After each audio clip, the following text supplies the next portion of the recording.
Halo teman-teman, jumpa lagi bersama saya Marco Vidi. Di video kali ini saya akan memberikan informasi kepada teman-teman bagaimana cara agar supaya kita bisa mengikuti perkembangan dunia. Atau jikalau mungkin teman-teman tertarik dengan yang namanya analisa fundamental, gimana sih kita bisa cari tahu data-data fundamental, data-data ekonomi terbaru yang mungkin akan dirilis atau yang sudah dirilis. Nah, ada berbagai cara yang bisa kita lakukan agar supaya mendapatkan informasi-informasi tersebut.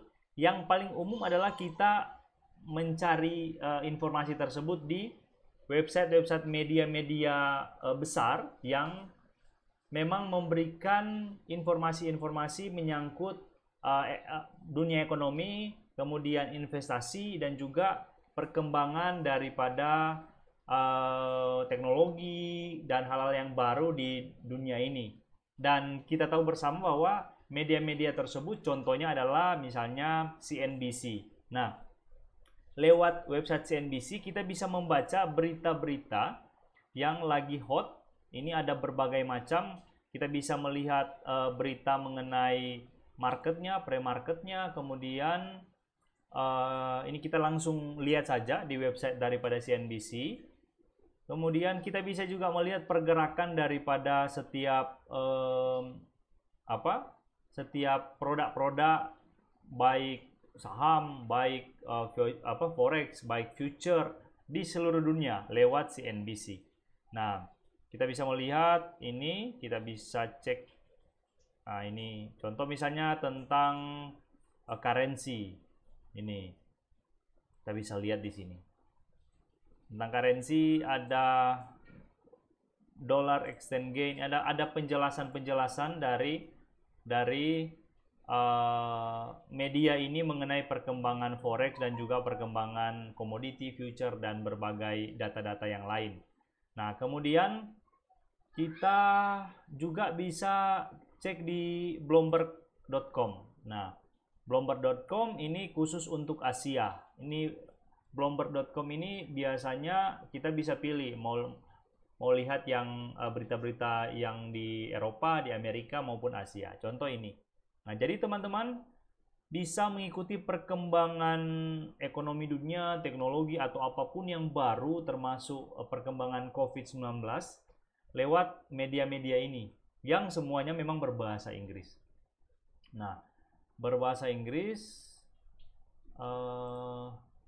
kita lihat ini ada stock fund manager, kemudian nih teman-teman bisa baca struggling Wuhan businesses show world how things could change after lockdown. Nah, jadi bisa cari tahu.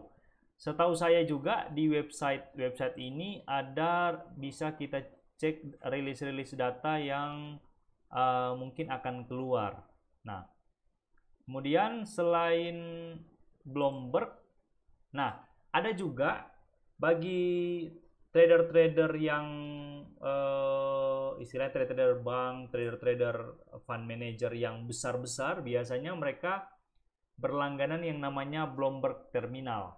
Nah, Bloomberg Terminal ini merupakan terminal semacam aplikasi yang difasilitasi oleh Bloomberg yang berisi informasi-informasi penting menyangkut produk-produk atau perkembangan-perkembangan data-data ekonomi yang ada di seluruh dunia yang bisa kita pakai, bisa trader pakai untuk melakukan contoh misalnya analisa forex ke depan seperti apa, kemudian komoditi seperti apa, saham seperti apa. Tetapi Bloomberg Terminal ini memang biaya per bulan bahkan per tahunnya itu lumayan mahal, sehingga hanya orang-orang atau trader-trader institusi yang ambil yang dananya sudah sangat besar.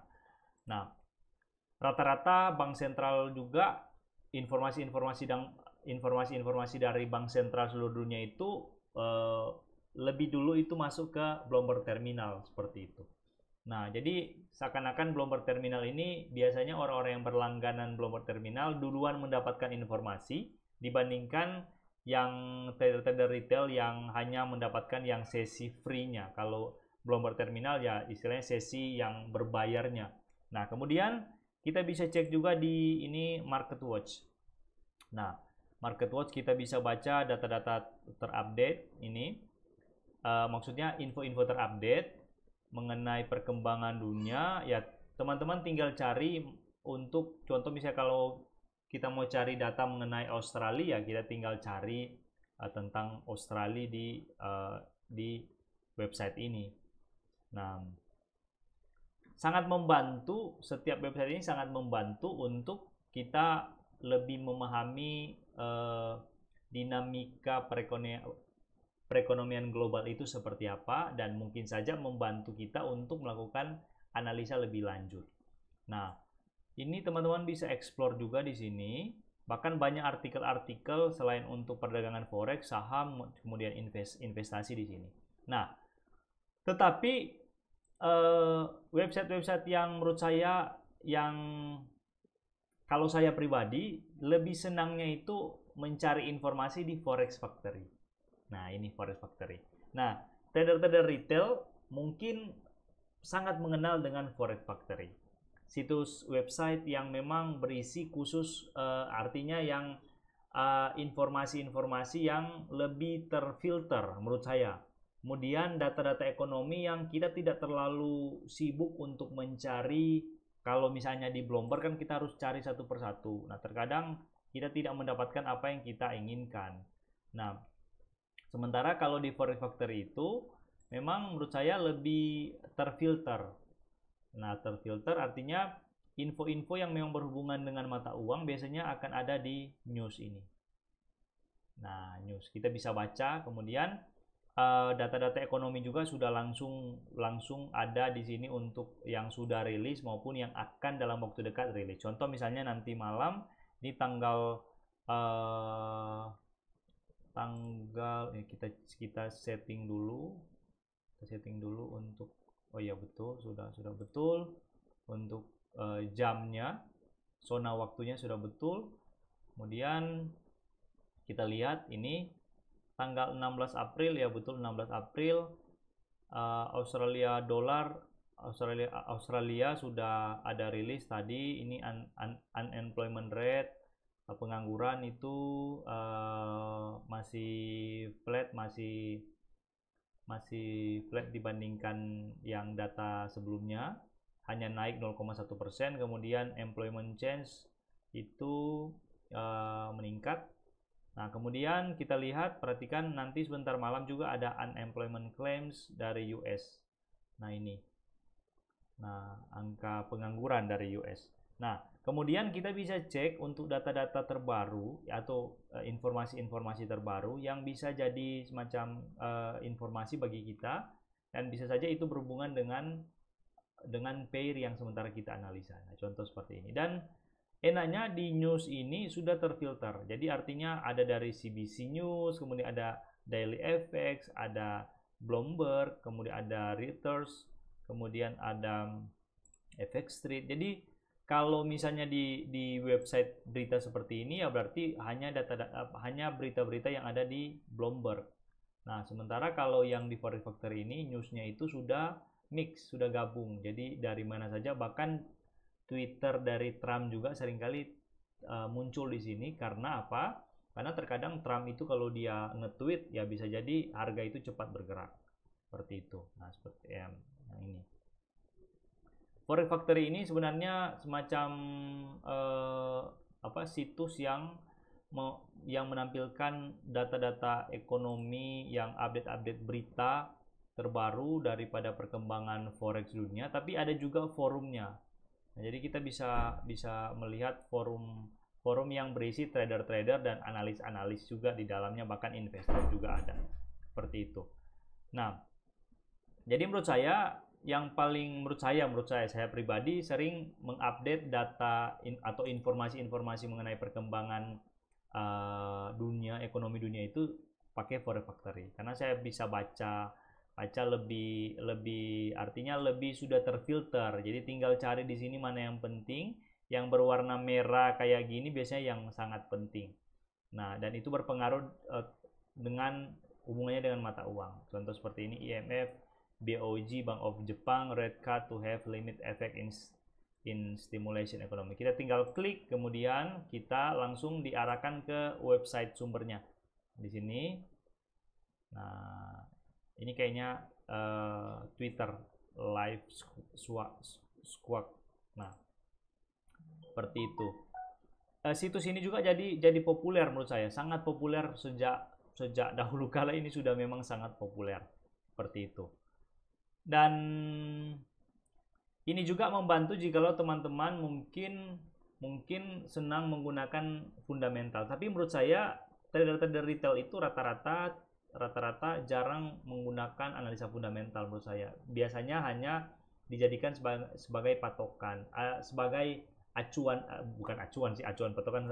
Jadi hanya dijadikan sebagai tambahan informasi saja, penguatan informasi.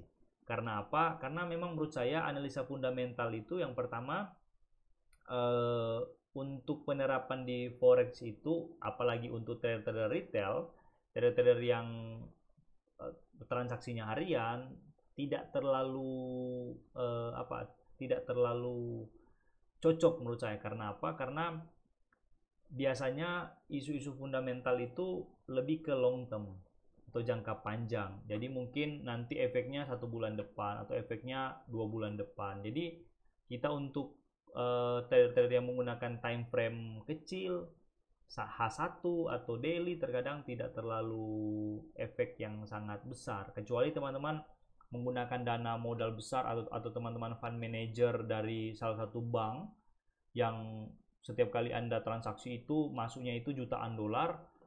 Nah, itu mungkin bisa teman-teman juga pakai terminal Bloomberg supaya lebih komplit datanya. Seperti itu. Karena analisa fundamental itu menghubungkan satu dengan yang lain. Contoh misalnya hubungan antara data unemployment rate Australia dengan kondisi ekonomi Amerika. Jikalau teman-teman ingin trading Australia dollar dengan USD. Nah, berarti kan harus menghubung-hubungkan. Kalau misalnya pengangguran di Australia itu meningkat, kemudian di US itu meningkat juga, apakah mata uang ini akan naik ataukah akan turun? Pair out USD apakah akan naik ataukah akan turun? Dan itu menghubungkan itu tidak gampang menurut saya. Bahkan walaupun contoh misalnya, walaupun data yang hijau ini data Australia dolar itu bagus, belum tentu out itu naik. Nah, seperti itu. Jadi menurut saya kalau saya secara pribadi lebih merekomendasikan buat teman-teman yang trader retail yang kecil, yang pakai modal kecil, ya lebih baik analisa teknikal. Tapi untuk informasi-informasi terbaru biasanya hanya untuk sekedar pelengkap saja, untuk kita mengikuti perkembangan dunia seperti apa, agar juga kita hati-hati dalam trading. Karena biasanya kalau rilis data yang memang lumayan efeknya besar, contoh misalnya kasus COVID ini, setiap Trump ngomong biasanya USD akan pergerakannya atau volatilitasnya akan lumayan tinggi. Nah, seperti itu. Oke, sekian dulu untuk video kali ini, semoga bermanfaat untuk teman-teman semua dan happy trading. Semoga Anda tetap profit tiap hari dan jangan lupa untuk withdraw profit yang Anda sudah dapatkan. See you.